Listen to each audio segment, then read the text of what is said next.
안녕하세요, 구독자 여러분. 저는 서울에 사는 30대 초반 직장인입니다. 오늘은 제 인생에서 절대 잊을 수 없는, 어찌 보면 좋은 일은 아니지만 또 시간이 지난 지금 돌이켜보면 아주 통쾌했던 파혼 이야기를 들려드릴까 합니다. 결론부터 말씀드리자면, 저를 부모 없는 고아라고 무시하고 깔보던 예비 시어머니 덕분에 파혼을 하게 됐습니다. 결혼하기 전부터 저를 마음에 들어하지 않아서 혼자 마음 끓이고 전전긍긍 하기도 했는데, 그분을 시어머니로 모셔야 할 사람이 제가 아니었던 게 얼마나 다행인지 몰라요. 무시당하며 시작했지만 결국엔 사이다 같은 결말로 끝난 제 이야기를 지금부터 들려드리겠습니다. 지금은 헤어진 남자친구와는 직장에서 만난 사이입니다. 결혼까지 생각할 정도였으니 서로 연애할 때만큼은 조건 없이 좋아했다고 감히 말씀드릴 수 있어요.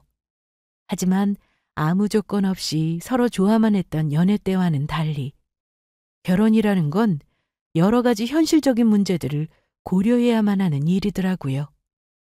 아마 현실적인 문제라고 하면 다들 돈 문제라고 여기실 거예요. 결혼 비용 같은 거 말이죠.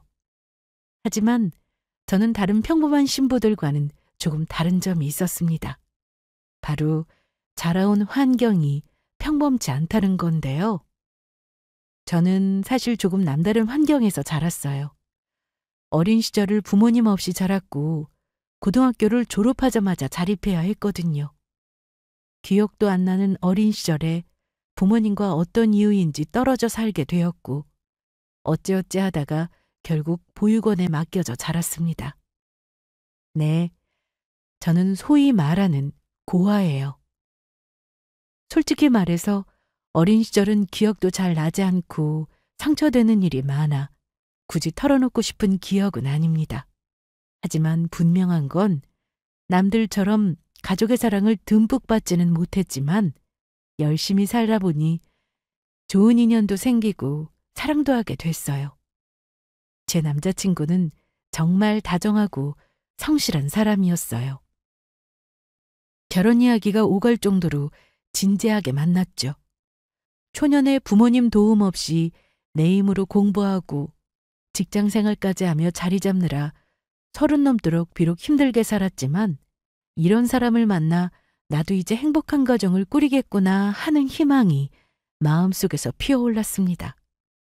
남자친구는 따뜻하고 배려심 깊은 사람이었고 제가 가진 상처와 부족함도 다 이해해주는 사람처럼 보였거든요. 그런데 결혼 이야기가 구체적으로 나오기 시작하면서 남자친구의 태도가 조금씩 달라졌습니다. 저와 결혼을 다시 생각하자는 식으로 태도가 달라졌다는 건 아니에요. 자기와 생각이 다른 부모님 걱정을 하며 저에게 이런 말을 했습니다. 사실 난 네가 부모님이 안 계시건 돈이 없건 아무래도 괜찮거든. 하지만 우리 부모님은 생각이 좀 다르실 수도 있어. 특히 어머니는 아무래도 며느리 욕심이 있으시니까 나랑은 좀 다른 입장이거든. 남자친구는 조심스럽게 말을 꺼냈습니다. 자신은 괜찮다고 했지만 그 말 속에는 예비 시어머니와의 갈등이 불가피하다는 걱정이 담겨 있었죠. 괜찮아. 나도 어느 정도는 예상하고 있었는걸. 오빠 어머니한테 나 부모님 없이 자란 거 전부 말씀드린 거지? 그랬더니 아예 만나지도 않겠다고 하시잖아. 이런 말 너한테 상처되는 걸 알지만 어차피 나랑 결혼 마음먹었으면 겪게 될 과정이니까 얘기하는 게 나을 것 같아서. 어쩌지? 우리 집에 인사드리는 건 조금 시간이 필요할 것 같아. 그래. 어머님 준비되시면 언제든 인사 가면 되는 문제잖아. 난 괜찮아. 근데 어머니도 나 직접 보시면 생각이 달라지실 텐데 왜 만나보지도 않고 싫다고 하실까? 오빠가 천천히 어머니 잘 설득해줘. 애써 밝은 척 얘기했지만 당연히 속상했습니다. 한편으로는 물론 그 사람 어머니 걱정스러운 그 마음을 이해했습니다. 사랑한다고 모든 문제가 사라지는 건 아니니까요. 저도 예비 시어머니가 저를 마음에 들어 하지 않을 거라는 걸 각오하고 있었어요. 고아로 자란 데다 학벌도 평범한 제가 그분 눈에 탐탁지 않게 보일 거라는 걸 어렴풋이 짐작하고 있었거든요. 그리고 그런 짐작을 할 만큼 남자친구는 제 눈에도 저에 비하면 잘나 보였습니다. 저는 고등학교 졸업 이후 성실한 태도를 인정받아 지금의 회사에 계약직으로 입사해 10년이 넘게 근무하며 지금은 정규 직원이 되었지만 남자친구는 이미 입사할 때부터 정규직이었고 학벌도 명문대는 아니지만 서울 소재 말하면 다 아는 대학을 졸업한 데다 집도 살만하다고 들었거든요. 하지만 그렇다고 해서 제가 예비 시어머니에게 무시받을 준비가 되어 있는 건 아니었습니다. 남자친구에게 프로포즈는 받았지만 정식으로 인사 갈 날만을 이제나 저제나 기다리고 있었는데 남자친구가 어느 날 어머니가 저를 보고 싶다고 했다는 겁니다. 서연아, 드디어 어머니가 마음 여신 것 같아. 이번 주말에 너랑 같이 우리 집으로 인사 오라고 하셨어. 남자친구 말을 듣는 순간 가슴이 뛰기 시작했어요. 드디어 예비 시댁에 정식으로 인사를 드리러 가게 되다니 일단은 예비 시어머니가 저를 보겠다고 마음을 열어주신 거라 생각했습니다. 진짜? 나 드디어 오빠네 부모님 뵙는 거야? 뭘 어떻게 준비해야 할지 모르겠다. 선물도 마련하는 게 좋겠지? 저는 설렘과 걱정이 뒤섞인 마음으로 물었습니다. 그런데 남자친구 얼굴은 어딘가 망설이는 듯 했어요. 그러면서 슬쩍 이런 말을 했습니다. 그런데 미리 말해두는데 어머니가 너를 완전히 허락하시고 보자는 건 아니셔. 그건 너도 이해하지? 워낙 우리 부모님이 보수적이시다 보니. 아버지는 괜찮은데 우리 어머니는 아직 완고하시네. 내가 네 얘기를 많이 하긴 했는데 너를 완전히 이해하셨는지는 잘 모르겠어. 혹시나 기분 나쁜 말을 하실 수도 있지만 이해해줘. 우리 어머니가 예의 없는 분은 아니니까 막말하지는 않으실 거야. 저를 받아들였다는 뜻이 아니라고 하니 어쩐지 불안한 기분이 들었지만 저는 최대한 담담하게 대답했어요. 괜찮아. 나도 각오는 하고 있었어. 어머니가 나를 쉽게 받아들이시지 않을 수도 있다는 거 알고 있는걸. 어느 부모든 자식이 만나는 사람이 부모 없이 컸다는데 걱정을 안 하시겠어? 남자친구는 미안한 듯 고개를 끄덕였습니다. 그래도 너무 걱정하지 마. 내가 네 편이잖아. 이렇게 혼자서도 잘 자란 널 보면 어느 어른인들 안 좋아하시겠어? 시간 걸리더라도 우리 어머니 마음 잘 돌려보자. 하지만 예비 시어머니와의 만남에서 벌어진 일은 제 예상을 훨씬 뛰어넘는 충격적인 일이었습니다. 처음 그분을 만났던 날이 1년이 훨씬 넘은 아직까지도 생생해요. 예비시댁에 첫 방문한 날, 저는 떨리는 마음으로 백화점에서 정성껏 마련한 선물을 가지고 예비시댁에 갔습니다. 집 문을 열고 들어서니 깔끔하게 정돈된 분위기가 제 눈에 들어왔어요. 살림살이를 봐도 안주인의 성격이 나오는 법인데 딱 봐도 이 집 안주인은 보통 성격이 아닌 깔끔하고 눈이 높은 분 같았습니다. 현관을 들어서니 어쩐지 예비 시아버지만 나와 계셔서 저와 남자친구를 반겨주셨습니다. 거실 중앙에는 예비 시어머니가 단정한 모습으로 앉아 계셨죠. 안녕하세요. 처음 뵙겠습니다. 저는 최대한 예의 맞춰 인사드렸지만 예비 시어머니는 날카롭게 저를 훑어보는 듯한 시선으로 대답하셨어요. 그래, 들어오세요. 오늘 큰맘 먹고 보자고 한 거니 식사하면서 이야기는 차차 나눠봅시다. 그 순간 느껴지는 미미한 긴장감. 그저 첫 만남이라 긴장한 것도 있지만 예비 시어머니는 어딘지가 심상치 않은 분위기였습니다. 그리고 그날 예비 시어머니는 제가 예상했던 것보다 훨씬 더 솔직한 모습을 보여주셨죠. 저를 마주한 예비 시어머니는 미소를 띄었지만 그 안에는 은근한 평가와 의심이 가득하다는 걸 저는 단박에 알 수 있었습니다. 차 한 잔을 마시며 예비 시어머니는 저를 한참 동안 유심히 바라보시더니 갑작스럽게 말을 꺼내셨습니다. 제가 부모님 없이 자랐다는 걸 이미 들으셨으면서도 굳이 사람 마음을 후벼 파는 질문을 하시더라고요. 그러니까 부모님이 없다고 했죠? 어릴 때 보육원에서 자랐다면서요? 엄마, 무슨 그런 질문을 해요.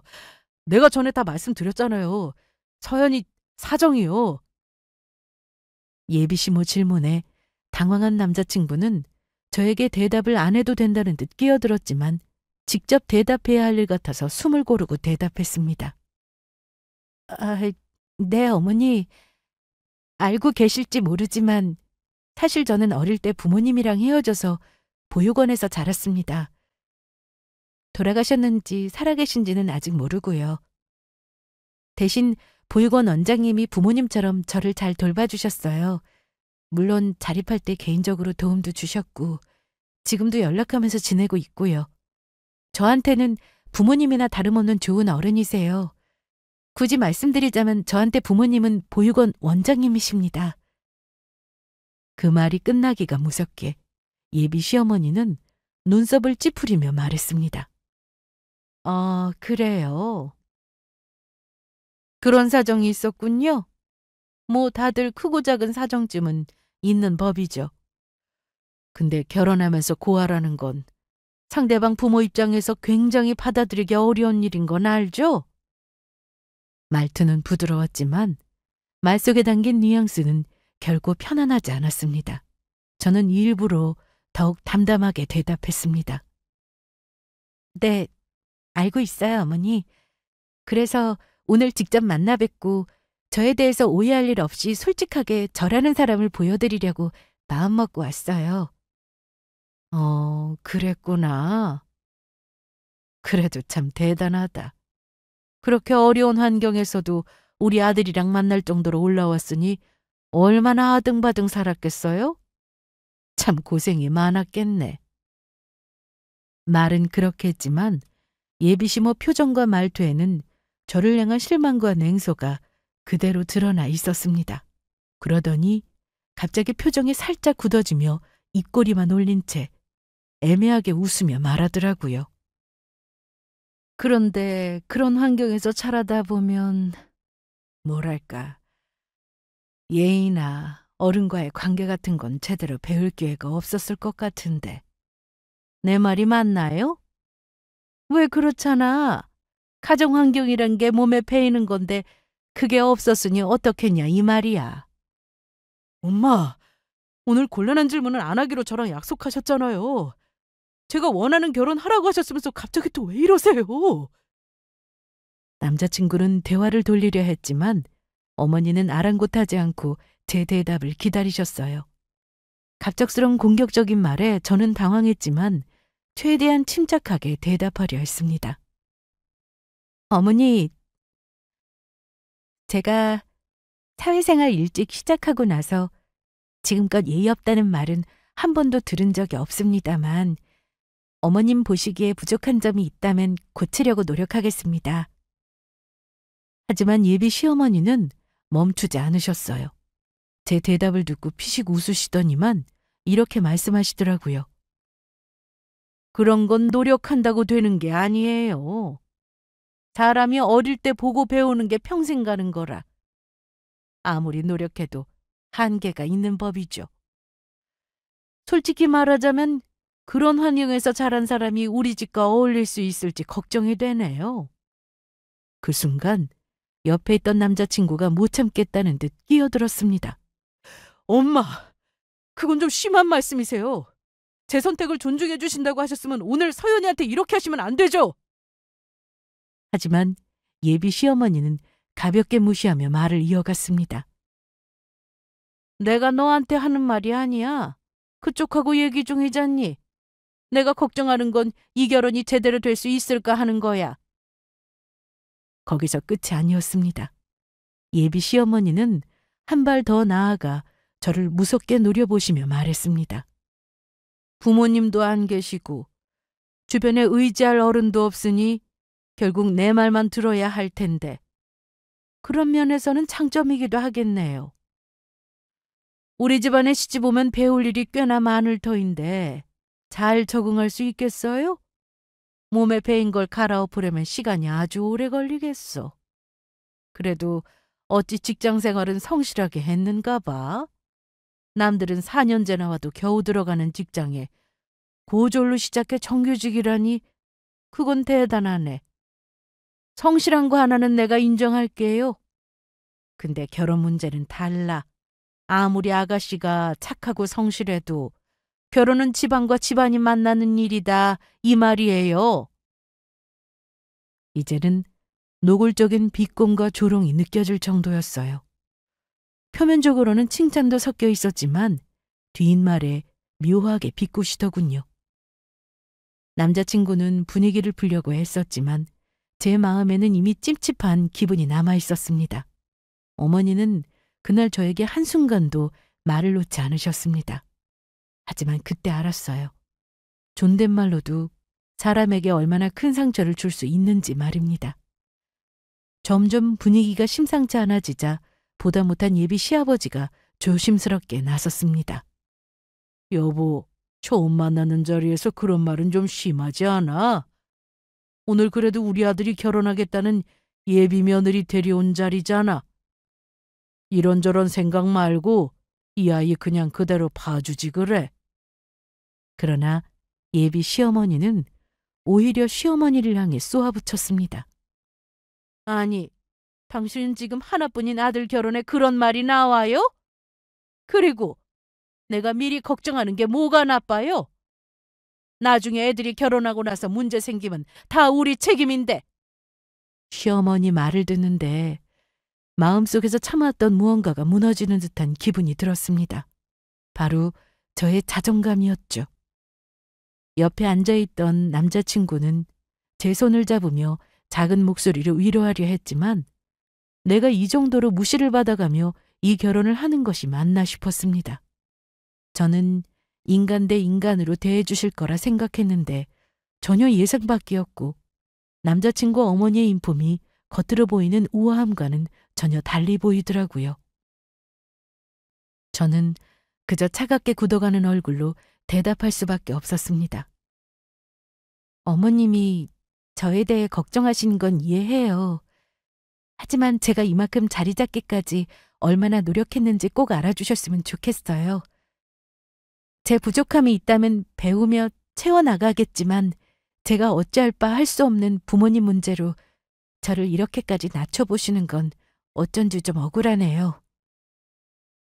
눈물을 삼키며 한마디 하니 분위기는 이미 망친 후였습니다. 어머니의 홀대를 예상했다면 저도 가만히 있어야 했지만 제가 부모 없이 자란 게 저의 잘못도 아닌데 이런 무시를 받아야 하는지 서글퍼 할 말은 해야겠다 싶었죠. 예비 시어머니는 살짝 당황한 듯한 표정을 지었지만 곧 입술을 앙다물며 아무 말 없이 차를 한 모금 들이켰습니다. 그날 대화는 그 이후로도 계속 불편한 공방만 이어졌고 예비 시댁에서 돌아온 뒤 제 마음은 무겁기 그지없었습니다. 아무리 각오를 하고 갔다지만 그 자리에서 받았던 무시와 차가운 말들이 머릿속에서 떠나지 않았거든요. 그날 밤 고민으로 잠 못 드는 제게 남자친구가 전화를 걸어왔습니다. 오늘 많이 힘들었지? 어머니가 좀 지나치긴 하셨어. 그래도 솔직히 이런 상황 예상 못했던 건 아니잖아. 우리 엄마 입장에선 아들이 나 하나니 그럴 만도 하지. 시간이 필요하시겠지만 어쨌든 어머니도 마음 여실 거야. 저는 남자친구 말에 차마 화를 내지도 못하고 덤덤한 척 괜찮다고 대답했습니다. 그래. 나도 예상은 했지만 오빠 어머니가 그렇게나 노골적으로 나오실 줄은 몰랐어. 끝까지 나한테 말도 안 놓으시더라. 내가 더 있었으면 분위기가 이상해질 것 같아서 나도 더 있기가 민망하더라. 나도 엄마 적극적으로 말리지 못한 건 미안해. 우리 어머니 성격이 나도 못 말릴 정도니 어쩌겠냐. 어쨌건 이해해줘. 결국 자식 이기는 부모 없다고 하잖아. 말했지만 시간이 필요할 뿐이야. 남자친구의 말은 위로처럼 들리긴 했지만 저를 이해하려 하기보단 상황을 단순히 합리화하려는 것처럼 느껴졌습니다. 결국 단호하게 말할 수밖에 없었죠. 미안하지만 나 좀 혼자 시간을 갖고 싶어. 한동안 연락하지 말고 생각할 시간을 줘. 각오는 했던 일이지만 오빠 어머님 생각보다 너무 사람을 무시하시더라. 부모 없다고 무시받아야 할 이유는 없잖아. 남자친구는 잠시 침묵하더니 작게 대답했습니다. 알겠어. 네가 그러고 싶다면 그러자. 하지만 너무 오래 혼자 끙끙대지는 마. 난 기다릴게. 이건 알아도 결국 결혼은 우리 부모님이 하는 게 아니고 내가 하는 거라는 사실 말이야. 그렇게 전화를 끊고 나니 제 마음은 더 복잡해졌습니다. 제 고집만 피워 결혼을 강행할 수도 없는 일이었고 어머니와의 관계가 이렇게 시작된 상태에서 과연 행복한 가정을 꾸릴 수 있을지 자신이 없었거든요. 혼란스러운 마음으로 그날 밤을 보낸 저는 조금씩 결혼을 다시 생각해보기로 시작했습니다. 그날 예비시댁에서의 첫 만남 이후 제 마음은 무척 무거워졌습니다. 예비시모의 차가운 태도에 상처를 받았지만 남자친구를 생각하며 내가 뭘 할 수 있을까 고민했습니다. 남자친구로부터 연락이 줄기차게 왔어도 저는 굳이 만나자고까지는 하지 않았습니다. 그런데 결혼에 대해 고민을 계속하고 있던 그 즈음 제 인생을 뒤흔들 만한 일이 벌어졌습니다. 제가 잃어버린 친부모님을 극적으로 찾게 된 겁니다. 제가 독립하고 나서도 연락을 주고받고 있었던 보육원 원장님께서 갑자기 연락을 주셨어요. 서연아, 혹시 이번 주말에 시간을 낼 수 있을까? 네 부모님에 대한 단서가 생긴 것 같아서 급히 연락했어. 그 말을 듣는 순간 심장이 멎는 것 같았어요. 네? 우리 부모님이라뇨? 갑자기 그게 무슨 말씀이세요? 그러게 말이야. 나도 놀랐어. 사실 네가 우리 보육원 올 때 부모님이 데려다 놓은 게 아니었거든. 너무 어릴 때라 너는 기억이 안 나겠지만 아무래도 네가 어디서 길을 잃어서 흘러흘러 여기까지 온 게 아닌가 싶기는 했었어. 근데 오랜 세월 동안 찾는 사람이 없어서 나도 네가 부모님한테 버림받았구나 추측만 했었던 거야. 근데 얼마 전에 노부부가 오셔서는 너 아기 때 사진을 내밀며 찾지 않겠니? 어쨌든 이번 주말에 그 두 사람이 오기로 했으니까 너 꼭 시간 내서 와야 한다. 저는 혹시나 하는 마음에 약속한 날 보육원 원장님을 찾아갔고 그곳에서 오래된 서류와 사진 한 장을 보게 됐습니다. 사진 속의 두 사람은 제 어린 시절 기억 속 어렴풋이 남아있던 모습과 너무나 닮아 있었습니다. 원장님이 계속해서 설명하셨어요. 서연아, 이것 좀 봐라. 아무래도 이 사진 속 아기 너 같지? 나도 처음에는 혹시나 싶어서 확신이 없었는데 이 사진을 보니까 확실히 알겠더라. 오늘 만날 분들 내 생각엔 틀림없이 네 친부모님이 맞아. 믿기 어려웠지만 제 눈에도 사진 속 아기는 제가 틀림없이 맞아 보였습니다. 그날 저는 뜻밖에도 친부모님과 재회하게 됐습니다. 그날은 그저 저를 찾고 있다는 부부를 만나 사실 확인만 할 생각이었는데 원장실에 들어서는 중년 부부를 보는 순간 알겠더라고요. 두 분이 저의 친부모라는 사실을 말이죠. 그건 부모님도 마찬가지셨습니다. 중년의 부부는 저를 보자마자 놀라는 얼굴이었어요. 그리고는 내 친모로 예상되는 분은 바로 눈물을 터뜨리며 달려오셨어요. 부모님은 눈물을 흘리며 저를 꼭 끌어안으셨습니다. 지수야, 정말 네가 맞구나. 너는 서연이가 아니고 지수야. 네 아빠가 손수 지어준 이름인데 어찌 서연이로 30년을 살았니? 엄마랑 아빠가 너 두 돌지나 잃어버리고 얼마나 너를 찾았는지 몰라. 근데 이렇게 늦게 찾게 돼서 미안하다. 정말 미안해. 저도 참아왔던 감정을 쏟아내며 대답했습니다. 정말 제가 맞는 거죠? 저는 그동안 부모님이 저를 버리셨다고 생각했어요. 원망도 많이 했는데 절 버린 게 아니라 잃어버리신 거였다고요? 그래, 그것도 아주 어이없이 너를 잃었지 뭐니. 믿고 맡겼던 보모라는 여자가 글쎄 너를 데리고 하루아침에 사라져서 집안이 발칵 뒤집혔었어. 우린 네가 살아있다는 것만으로도 감사할 뿐이다. 아버지도 제 손을 꼭 잡으며 말을 잇지 못하셨습니다. 그렇게 오랜 시간 동안 서로의 이야기를 나누며 마음의 벽이 허물어졌고 저는 곧 알게 됐어요. 부모님은 지금 대형 호텔 체인을 운영하며 여전히 저를 찾기 위해 노력하고 계셨다는 것을요. 원래 제 이름과 저를 잃어버리게 된 연유도 모두 알게 되었습니다. 엄마는 제 손을 꼭 잡으셨고 아빠 역시 눈가가 붉어진 채 말을 이으셨습니다. 그동안 많이 힘들었지? 이제 우리가 너를 지킬 거야. 다시는 혼자 외롭게 살게 하지 않을 거다. 일단 너 사는 곳부터 가보자. 거기 당장 정리하고 우리랑 같이 살아야지. 그리고 너 호적 정리부터 할 거야. 우리 앞으로 같이 할 일이 무척 많다. 그 후 부모님과 시간을 보내며 저는 그동안 몰랐던 가족의 이야기를 알게 됐습니다. 부모님은 여러 대형 호텔 체인을 운영하는 재력가였고 제가 잃어버린 가족이라는 사실에 더욱 저를 아끼고 사랑해 주셨습니다. 부모님이 운영하시는 호텔에 구경도 가보니 이게 정말 꿈인가 싶더라고요. 다만 저를 남자친구에게 부모님을 찾았다는 말을 하지는 못했어요. 그럴 겨를도 없었고 당분간 시간을 갖기로 했으니 어쩌면 굳이 말할 이유도 없었고요. 그렇게 꿈 같은 날을 보내던 중 엄마가 말씀하시더라고요. 지수야, 직장 생활 열심히 하고 있다고 들었어. 하지만 언젠가는 엄마 아빠가 하는 호텔들 중 하나는 네가 맡아줬으면 좋겠어. 네가 우리 딸인데 당연히 네 자리를 찾아야 하지 않겠니? 저는 깜짝 놀라며 고개를 저었습니다. 엄마, 저는 아직 그런 준비가 안 돼 있어요. 제가 어떻게 그런 큰일을 하겠어요. 배운 적도 없는데요. 하지만 어머니는 따뜻하게 미소 지으며 말을 이으셨습니다. 천천히 배워가면 돼. 중요한 건 네가 우리 가족의 중심이라는 거야.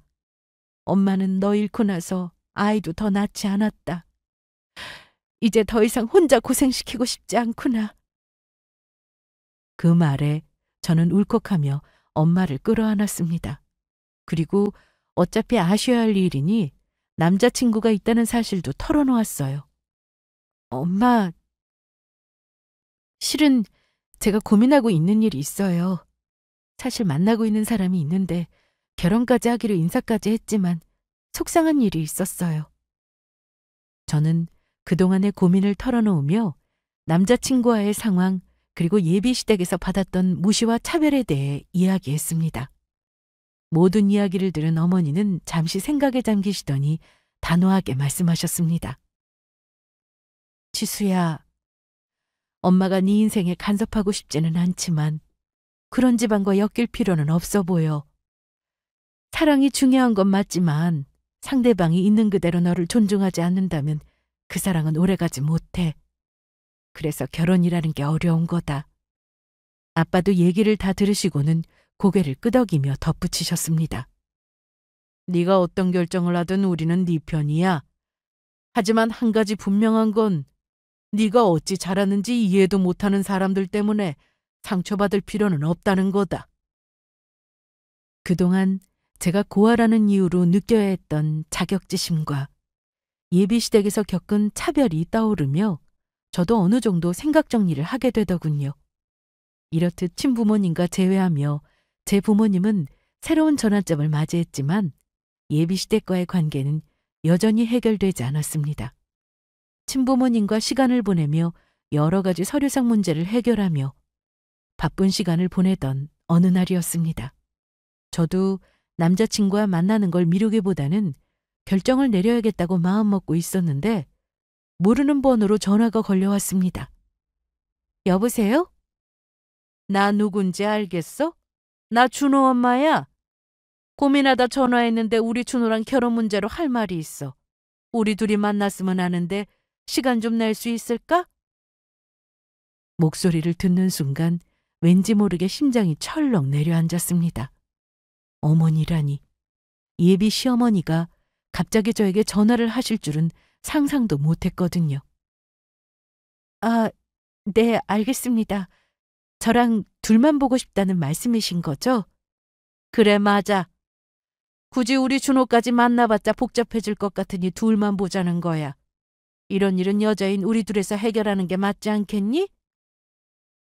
저는 잠시 망설이다 대답했습니다.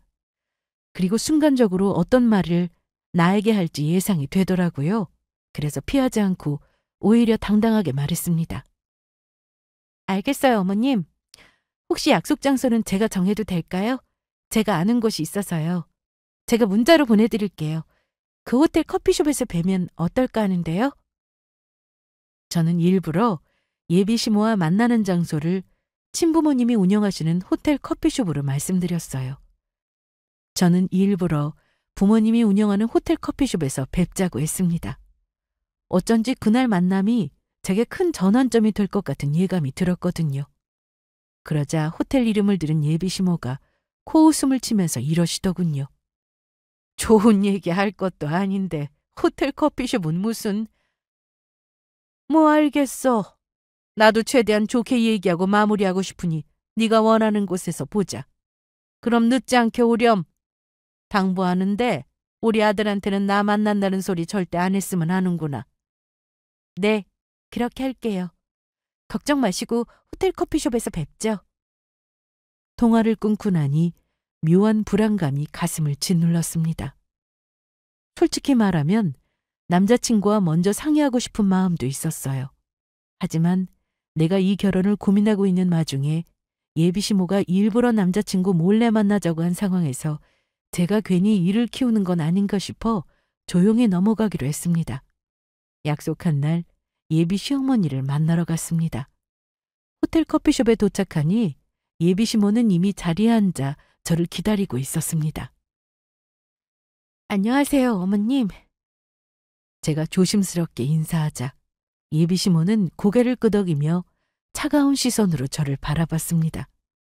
전화했을 때부터 저에게 반말을 하셨지만 여전히 반말로 저에게 얘기하시더라고요.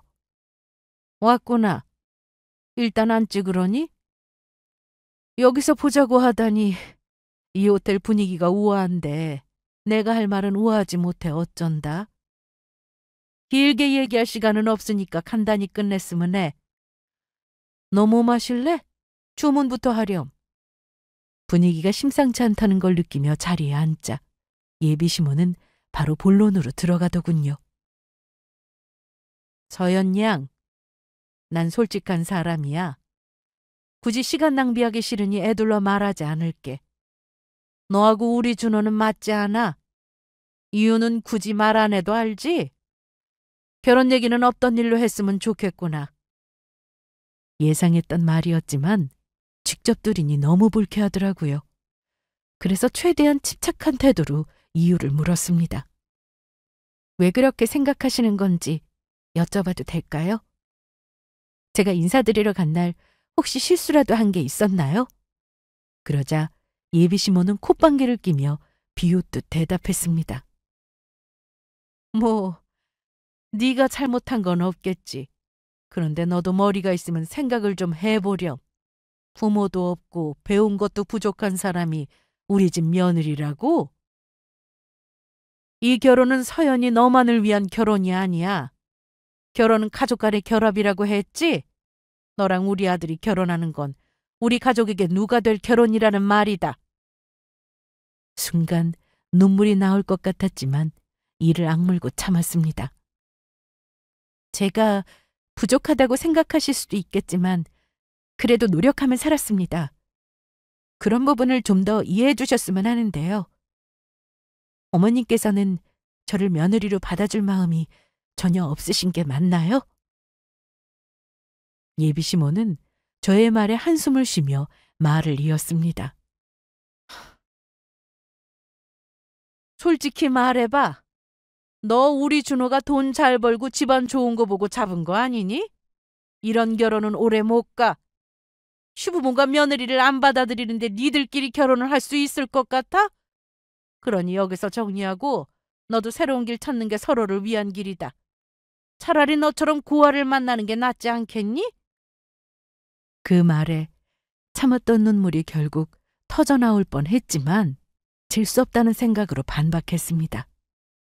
돈 잘 벌고 집안 좋아서 잡았다니요? 그런 거 아니에요. 고아는 고아끼리 만나라니요? 제가 좋아하는 사람 부모님이 이런 생각을 하시는 줄은 몰랐네요. 저도 사람이고 저 나름대로 자존심과 인격이 있습니다. 어머니께 이런 대우를 받을 이유는 없다고 생각해요. 예비시모는 비웃는 얼굴로 갑자기 가방에서 봉투를 꺼내더니 제 앞으로 내던졌습니다. 그런 소리 필요 없어. 너 설마 돈이라도 바라고 우리 아들한테 붙어있는 거니? 말귀를 못 알아듣는 것 같으니 다시 한번 말해주마. 너는 우리 아들이랑 어울리지 않아.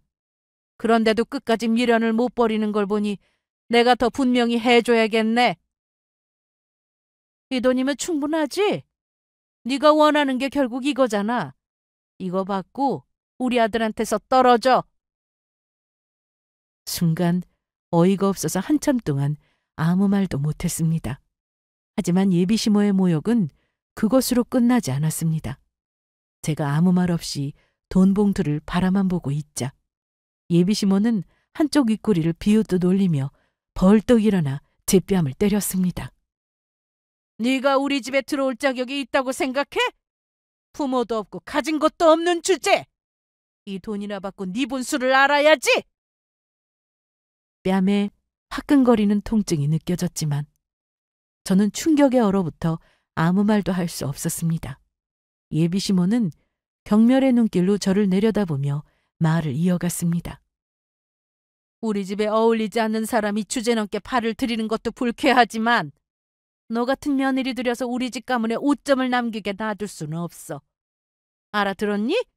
부모도 없고 어디 의지할 곳도 없으니 우리 아들 발목 잡고 있는 거 아니야? 내가 그 진짜 속마음을 모를 줄 알아? 예비시모의 목소리는 점점 더 커졌고 카페 안은 금세 소란스러워졌습니다. 이때 소란스러움을 뚫고 호텔 매니저가 급히 다가왔습니다.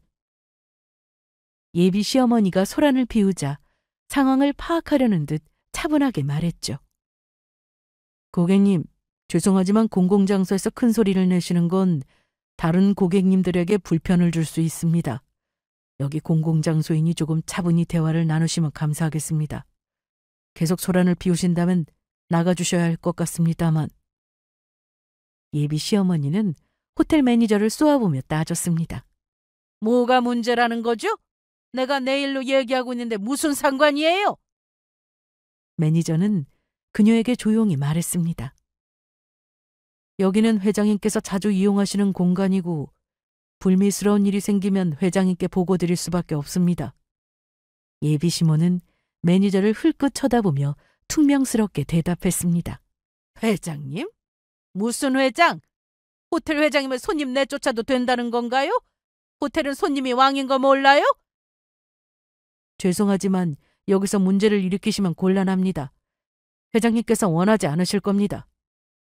매니저는 아직 손을 쳐들고 있는 예비시모를 제지하며 조용히 설명했습니다.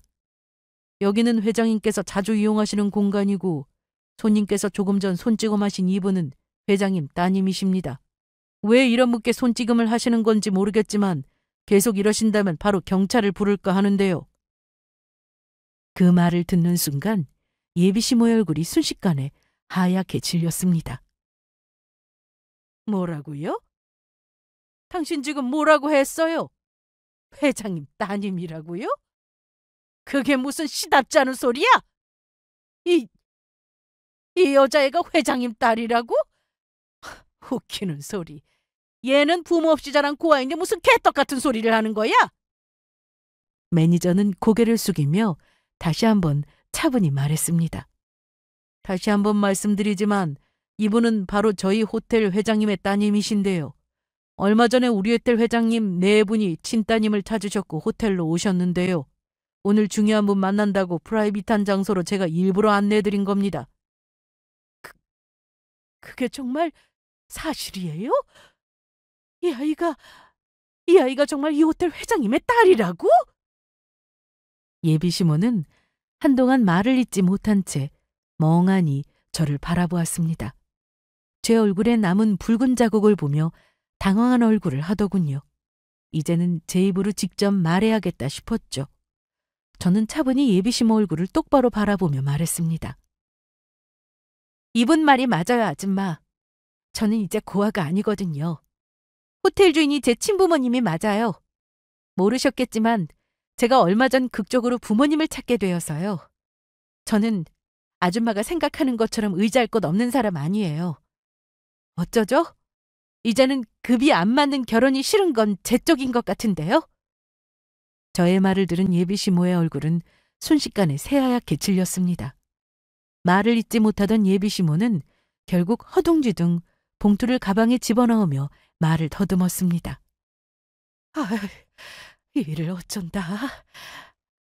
내가 미처 몰랐네. 그런 줄 알았으면 말을 하지 그랬니? 오늘 일은 어쨌든 미안하구나. 정말 미안해.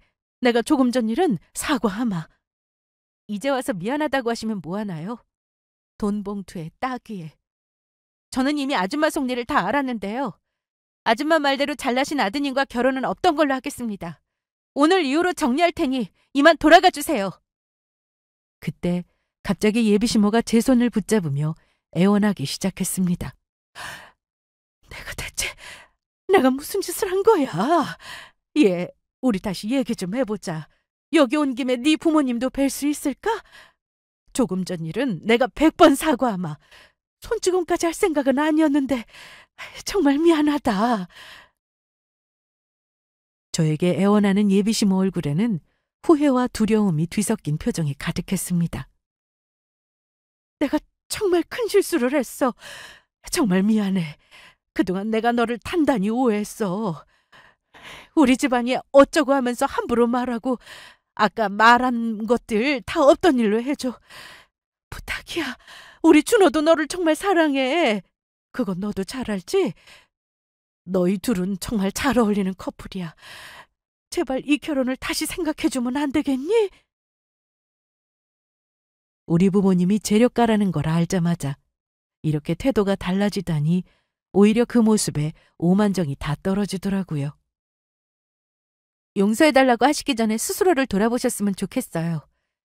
제가 어떤 사람인지 알게 되었기 때문에 태도를 바꾸신 거라면 그것은 진정한 사과가 아닙니다. 스스로가 더 잘 아실 텐데요.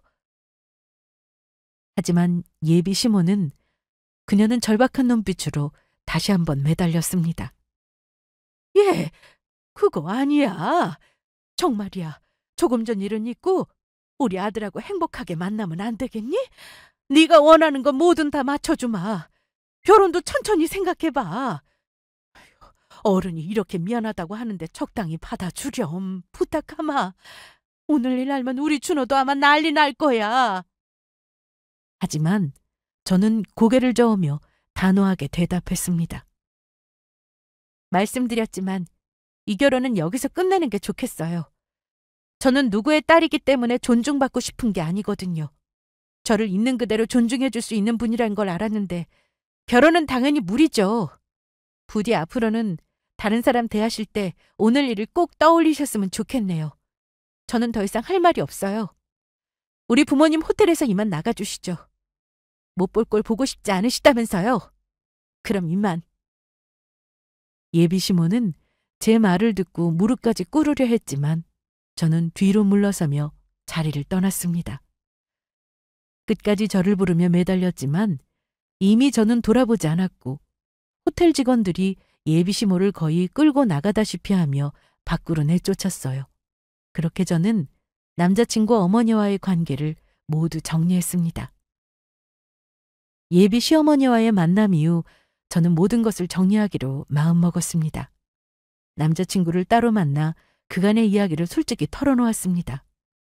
제가 헤어지자고 하니 이미 자기 어머님에게 얘기를 들었는지 절절하게 매달리더라고요.